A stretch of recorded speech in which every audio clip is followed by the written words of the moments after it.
All right guys, welcome back to this episode of the Ultimate Bagger Build, where we are tricking out almost every inch of this 2013 Street Glide. Super stoked about this episode because we're putting on custom wheels, which is one of the major upgrades you can do to one of these bikes. And the wheels of choice, Performance Machine. Why did I choose Performance Machine? Because I really trust these guys. They've been in the game for 50 years. They do all kinds of stress testing on their wheels. Every new wheel they design goes through like 5 stress tests. The wheels that I chose are the new Race Weight Series wheels, which are like 5 pounds lighter than their average wheel. And they also have another version called the Assault. I chose the Gold Ops. You can choose Black Ops. We're also upgrading the brake rotors in the front and the back. Now the back wheel on this bike stock is a 16-inch, so we're going to an 18-inch wheel. Front wheel on the bike is an 18-inch, we're going up to a 21-inch wheel. I chose the Speedstar discs. They have a stainless steel outer band that are pre-drilled for cooling. They have the wave cut, which looks trick. The inner is a 7075 T6 aluminum for strength and lightweight. You'll just get better performance out of a full floating disc. So what I want to show you today is how easily you can put these wheels on yourself. You don't have to go to the trouble of taking the bike to your dealership, leaving it with them. They're going to charge you hundreds of dollars to swap them out. You can do it in your garage with basic tools and your standard motorcycle floor lift in about an hour, maybe less than 2 hours. Let's bolt them on right now, then we'll do a ride test and I'll tell you how it feels. I'm really curious how the bike's gonna handle, and I'm really excited to see how the bike's gonna look. So let's tear into it. All right, this is the Rust Ornament Designs from Fender I chose. I just primered the inside and outside with spray paint. The bike's gonna be custom painted at the end, but I at least wanted some paint on there to keep it from rusting.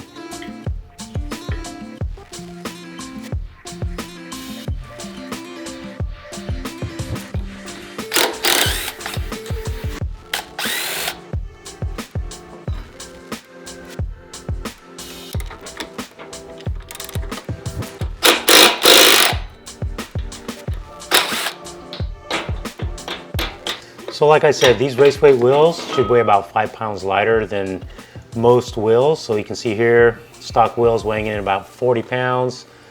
This one's coming in right around 35.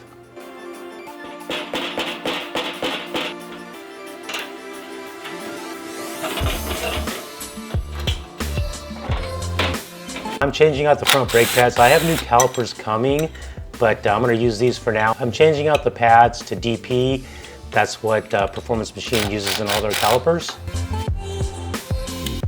Now for the Rust Ornament fender, I did have to get longer bolts than the stock bolts because the fender's thinner. So you can just go to your local hardware store. I think I bought bolts about a ½ inch longer than the stock ones. Now if your bike is equipped with ABS, you'll see the wheel will come with an ABS sticker on it. Make sure that is on the clutch side of your bike. The wheels also came with these nice gold anodized spacers. Make sure you use those. I end up only using one on this side.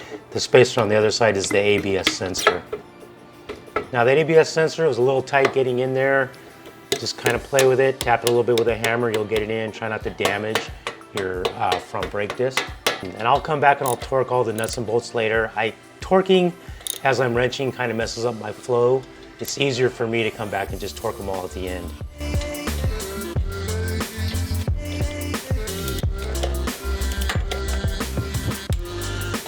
Before you install your front brake calipers, make sure the brake pads are opened up all the ways. And make sure when you bolt it on, you slide the bolts through the ABS sensor bracket.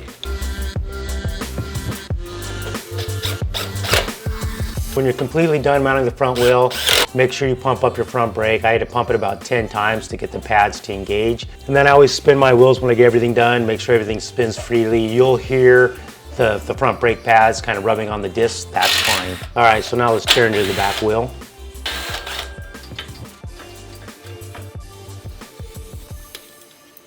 You will need a 1 7/16 socket to get that rear axle nut off.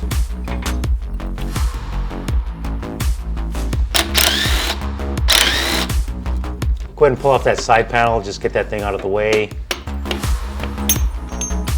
I have an old ratchet extension I use for driving on all my axles. Okay, now here's where I screwed up. I should have had the bike down on the ground, pulled the axle out, and then raised the bike. Instead, I had the bike up in the air, I pulled out the axle. When I did that, the whole wheel dropped and it put everything in a bind. Now that is how not to do it. Go ahead and remove your stock pulley from your back wheel and the rubber bumpers inside the hub. Put those in your new wheel. This is a good time to go through and clean up your whole back wheel, areas that are hard to get at. So what I'm going to do now is I'm going to insert the new wheel, and then I'm going to drop the bike down onto the wheel, not try to lift the wheel up into the bike. Work smarter, not harder, right? Hey, if you guys like this shirt I'm wearing, Street Glide Life, there's a website that sells shirts, sweatshirts for men, women, children. There's coffee mugs and accessories and stickers. Go check it out at the link in the description, or I'll also put the link in the comments. All right, guys, here's how the bike looks once completed. What a huge difference. For the front fender, I ended up going with a Russ Warnemont Designs front fender. I really like the way it wraps the wheel. It doesn't really cover the wheel, but when you get to the top, to the front, it tapers off flat rather than continuing to wrap around with the tire. Now, one of the things I was going to be most curious about was the handling of the bike going with the bigger wheels. I thought for sure the front end going to a 21-inch wheel was going to feel a lot heavier in turns. That was my biggest concern. I'm up here in Big Bear, California, and I rode up a mountain road for over 50 miles. On the way here, I hit freeways going over 80 miles an hour. Bike tracked perfectly straight. On the mountain roads and the turns, the bike felt totally like an arrow. It just went where I wanted it. You know, just point and shoot. It didn't feel heavy at all, believe it or not. Really surprised me. You will notice with the lower profile front tire, you're going to get a little more feedback and the little imperfections in the road. It's not big, but it's a little bit of something you will feel. About the only thing I really noticed in handling is going really slow, say like in a parking lot. You know, when you're turning, you'll feel the front end want to just kind of like fall into the turn a little bit, but it's really not a big deal. The great thing about Performance Machine is if you want the wheels to show up at your door, ready to bolt on your bike with the disc already mounted and the tires already mounted, they have that service too. If you don't want to spend the extra money for brake discs, you can buy wheels from Performance Machine that also fit your stock discs. I will say this, because the front wheel is 2 inches taller than stock, it raised the bike up 1 inch, front and back actually, and the bike feels like it's more like 2 inches taller than 1 inch. I mean, it feels tall, but I mean, I'm 5'11", so I don't have any trouble reaching the ground. If you're a shorter guy, you're definitely going to want to lower your bike. I might leave it at that height because I do like the fact that I have more ground clearance, because one time I was in a right-hand turn and I drug my pipe right here, and it literally hit the ground so hard, it lifted up my rear end briefly, and it was a pretty scary moment. So having more ground clearance is a pretty nice thing to have. But I'm going to do some monotube kits in the front forks, and I might drop it down 1 inch when I do that.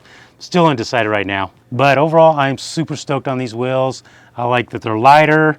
They look awesome. They made a huge improvement on the bike. Going to an 18-inch to a 21-inch is great. Didn't want to go any bigger than that. Yeah, the front fender's awesome. Big success for this episode. Anyways, guys, make sure you subscribe. Hit the bell button for when new episodes come out. We got a lot going on with this bike, a lot left to do.